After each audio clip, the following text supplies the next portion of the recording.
Hello and welcome to my YouTube channel Tipu's Adda. তো বন্ধুরা, আশা করি তোমরা সকলে ভালো আছো। সামনে আমাদের এপ্রিল মাসে বিপিএসসি টিআরই 4 এক্সাম কন্ডাক্ট হবে। আর সেখানে কিন্তু আমাদের জেনারেল পার্ট থেকে 40 নাম্বার রয়েছে। আর এই জেনারেল পার্টে কিন্তু একটা ভাস্ট নাম্বার রয়েছে। আর এই নাম্বার মিনিমাম যদি আমরা 25+ না রাখতে পারি, তাহলে হয়তো আমরা কাট অফ থেকে বাইরে চলে যেতে পারি। তাই অবশ্যই কিন্তু আমাদেরকে জেনারেল পার্টটা রেডি করতে হবে। তো আমাদের এই যে জেনারেল পার্ট রয়েছে, সেখানে হিস্টোরি পোর্শন থেকে যে কোশ্চেন আসে সেখানে 8 নাম্বার থাকবে। আর অলরেডি আমি আগের ভিডিওতে বলেছি যে হিস্টোরি কোন কোন জায়গা থেকে আমাদেরকে রেডি করতে হবে। তো আজকে আমি আলোচনা করব যে আমাদের যে এম আছে, মানে হচ্ছে ইন্ডিয়ান ন্যাশনাল মুভমেন্ট। এখান থেকে আমি মোটামুটি 500+ কোয়েশ্চেন কিন্তু আলোচনা করব। আর এই 500+ কোয়েশ্চেন যদি আমরা রেডি করতে পারি, তাহলে আশা করছি এর বাইরে কোয়েশ্চেন আর আসবে না। তো যাই হোক, আমি কোয়েশ্চেনগুলো করছি। যদি তোমরা পারো তাহলে অবশ্যই কমেন্ট বক্সে তার অ্যান্সার বলবে। তো প্রথম কোয়েশ্চেন হচ্ছে, Warren Hastings was appointed as the governor of, মানে ওয়ারেন হেস্টিংস কোথাকার গভর্নর জেনারেল হিসাবে নিযুক্ত হয়েছিল। তো আমরা জানি যে ওয়ারেন হেস্টিংস 1772 খ্রিস্টাব্দে গভর্নর জেনারেল হিসাবে নিযুক্ত হয়েছিল।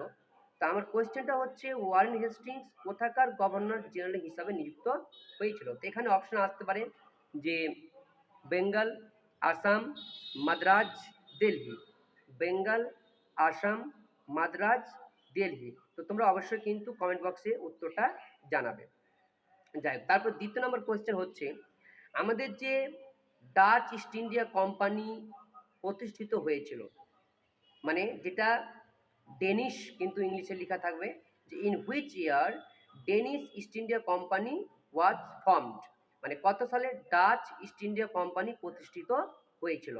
তো এই মতো অপশন থাকতে পারে যে 1614, 1615, 1616, তারপর হচ্ছে কি 1617।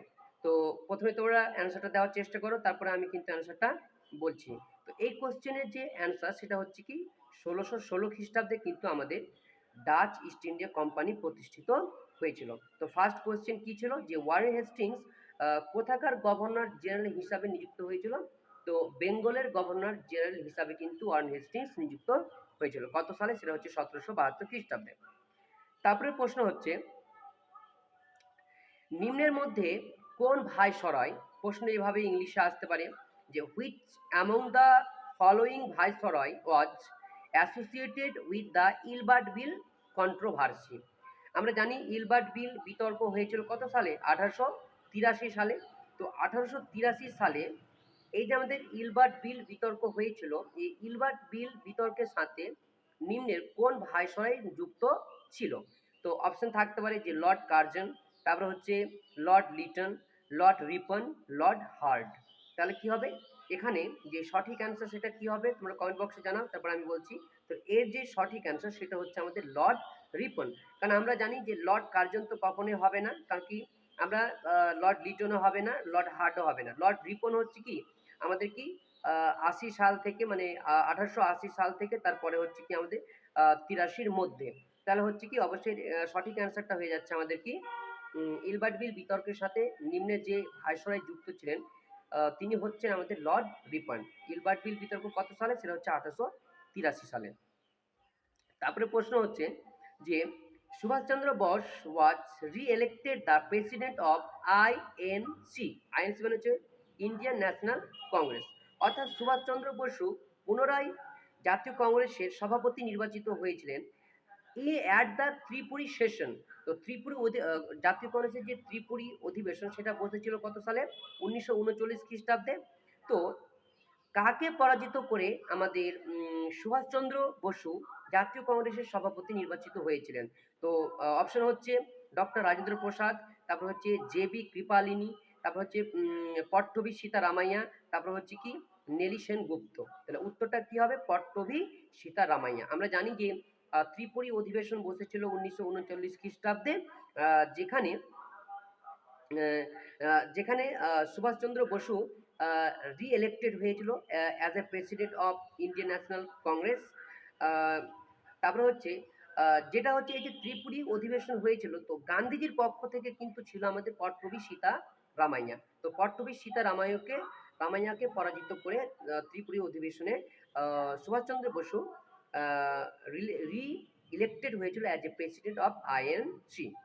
তারপরে প্রশ্ন হচ্ছে the pioneer of communism in India was, আমাদের যে মানে মার্ক্সবাদ, এই মার্ক্সবাদের মূল উদ্যোক্তা কে ছিলেন? নিম্নের কে কমিউনিজম অর্থাৎ মার্ক্সবাদের উদ্যোক্তা ছিলেন? অপশন হচ্ছে এস এ ডেঞ্জ, তারপর হচ্ছে এম আর জয়কার, তারপর হচ্ছে এম এন রয়, তারপর হচ্ছে কি নেলিন গুপ্তা। তাহলে অবশ্যই এর সঠিক অ্যান্সার হয়ে যাবে কি এম এন রয়, অর্থাৎ মানবেন্দ্রনাথ রয় হচ্ছে আমাদের যে কমিউনিজম আছে অর্থাৎ মার্ক্সবাদের উদ্যোক্তা, এটা আমাদের মনে রাখতে হবে।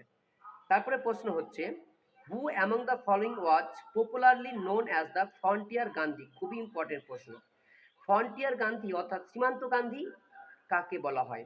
ফ্রন্টিয়ার গান্ধী অথবা সীমান্ত গান্ধী কাকে বলা হয়? অপশন হচ্ছে হজরত মোহানি, তারপর হচ্ছে মাওলানা আবুল কালাম আজাদ, তারপর হচ্ছে খান আব্দুল গাফফার খান আর ইকবাল খান। তো এর সঠিক অ্যান্সারটা হয়ে যাচ্ছে আমাদের কি খান আব্দুল গাফফার খান। তারপরে প্রশ্ন হচ্ছে which Indian mass movement began with the famous Dandi march of Mahatma Gandhi? তো নিম্নের কোন ম্যাস মুভমেন্টটা আমাদের ডান্ডি মার্চের সাথে সংযুক্ত? তো আমরা জানি যে খিলাফত মুভমেন্ট অপশন নাম্বার 1, অপশন 2 হচ্ছে নন কোঅপারেশন মুভমেন্ট, তারপরে সি হচ্ছে সিভিল ডিসঅবিডিয়েন্স মুভমেন্ট, তারপর হচ্ছে কোয়াইট ইন্ডিয়া মুভমেন্ট। তো খিলাফত আন্দোলন আমরা জানি এটা হয়েছিল কত সালে? তো খিলাফত আন্দোলন হচ্ছে 1919 খ্রিস্টাব্দে। তারপরে নন কোঅপারেশন মুভমেন্ট যেটা হচ্ছে অসহযোগ আন্দোলন, সেটা 1920 সালে হয়েছিল। তারপরে হচ্ছে সিভিল ডিসঅবিডিয়েন্স মুভমেন্ট যেটা হয়েছিল আমাদের 1930 সালে। তারপরে হচ্ছে কোয়াইট ইন্ডিয়া মুভমেন্ট যেটা হচ্ছে 1942 খ্রিস্টাব্দে। তো ডান্ডি মার্চের সাথে সংযুক্ত আন্দোলন হচ্ছে আমাদের সিভিল ডিসঅবিডিয়েন্স মুভমেন্ট, মানে হচ্ছে আইন অমান্য আন্দোলন। ধন্যবাদ।